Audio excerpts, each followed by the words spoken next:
Right, that's it. I'm back on my own soil. I'm sick of seeing people. I'm looking after strangers. I'm closing my curtains. I'm closing my doors. I'm locking the door. I'm just staying with me and my VFR. And we're going to go and enjoy Derbyshire by ourselves.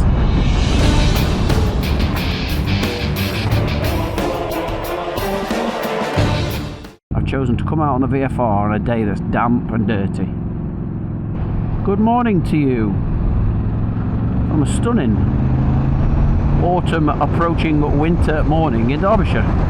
We've got about 8 degrees. The sun's trying its best to burst through those clouds over there. Still a little bit slippy, a little bit greasy. Oh, it's stunning, stunning.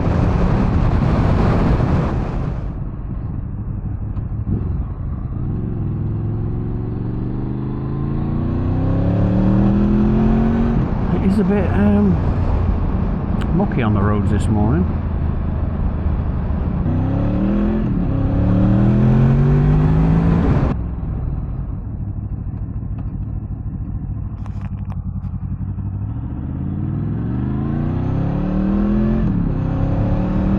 You forget how little visibility you have on a bike of this genre. You know, when you're leaning forward, trying to do your life shavers, you can't really see.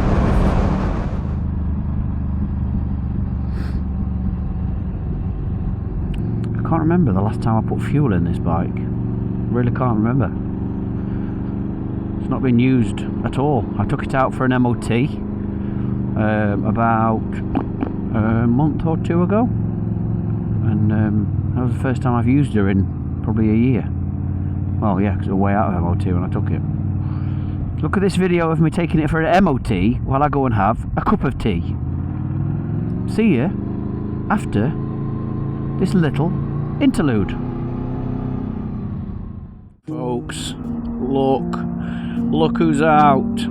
I've just took the Silver Lady for her MOT. I bloody love this bike. I love it. Oh, it's so silky smooth. I was actually surprised with the MOT certificate how many miles I'd done last year. She actually ran out of MOT in February. Obviously not been used, just been sat in my garage. She did 500 miles last year. That's about 400 more than I thought.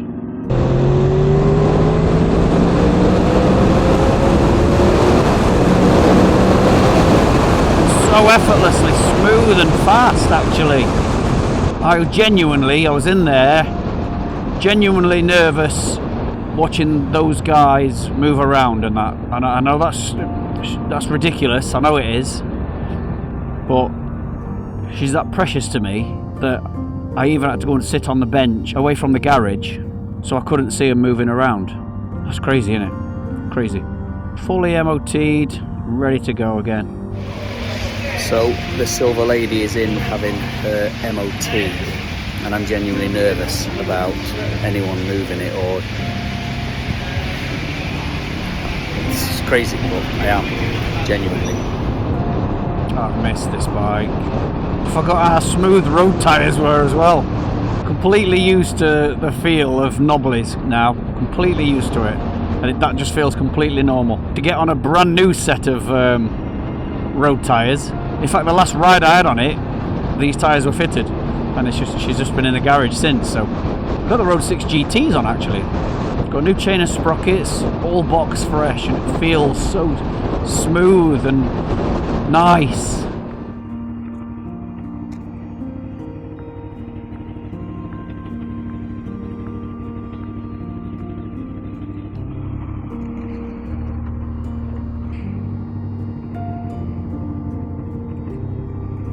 No electronics whatsoever.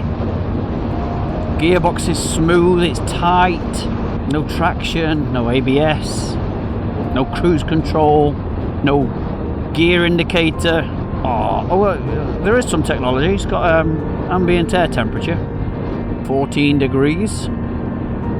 I can feel the difference in suspension. It's surprising how different the riding position is, and how you get used to, the upright riding position. This does feel like sticking on an old glove though.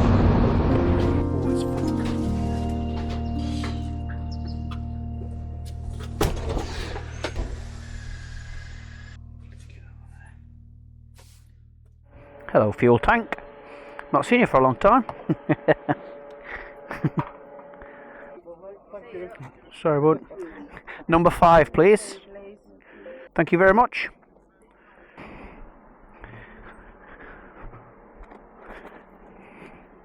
Treated it to a full tank. Oh yeah, genuinely, I can't remember the last time I filled it up. Had it MOT'd about 2 months ago? No, maybe a month ago, I don't know. And that's the first time I've ridden it, probably a year. Yeah, pointed out there, yeah. Because you see front at bike as well. Out of practice with this bike, mate.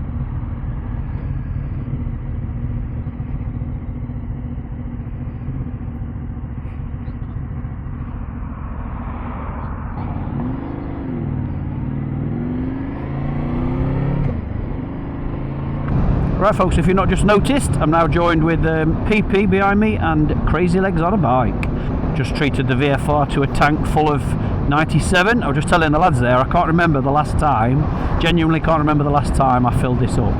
Just approaching 91,000 miles now, lads. Early 2011 I bought it.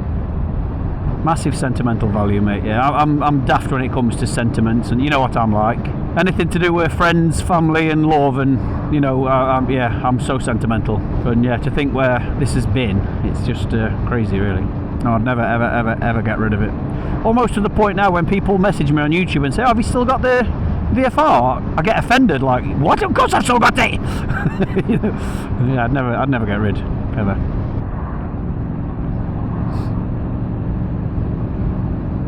Yeah, and back again to Morocco in February.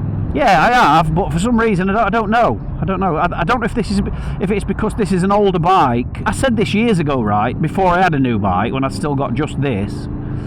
You know, like the mentality nowadays is, you know, everyone has a brand new bike, PCP, and then flogs it 2 years later, and there's kind of no proper connection anymore. You know, this is what I was saying back then. You know, and I was saying, like, you know, when you do a tour on an old bike like this, you're just willing it to succeed, aren't you? You're willing it to do the tour, you're willing it to, you know, come on baby, you can do it. Whereas on a new bike, you expect it to do it, you know, because it's a brand new bike. So that side of it, you know, the willing it on is gone. So whether I'm more sentimental with this because of everything it's done being an older bike, and not so much with the new Africa Twin, that you'd expect to do that anyway, that I don't know if that's probably something to do with it. But our very first Christmas do was at Hooters in Nottingham. So I've contacted them just to see what they like with numbers. I've not booked anything and I've not committed to saying yes yet, but they said we can have 50 in the main restaurant, up to 50 in the main restaurant, no problem, or we can hire the function room for free, and that'll take up to 120. So I don't know, what are your thoughts? I might dangle that out for a Wild Bad Christmas do at Hooters in Nottingham. And obviously the scenery will be nice, won't it?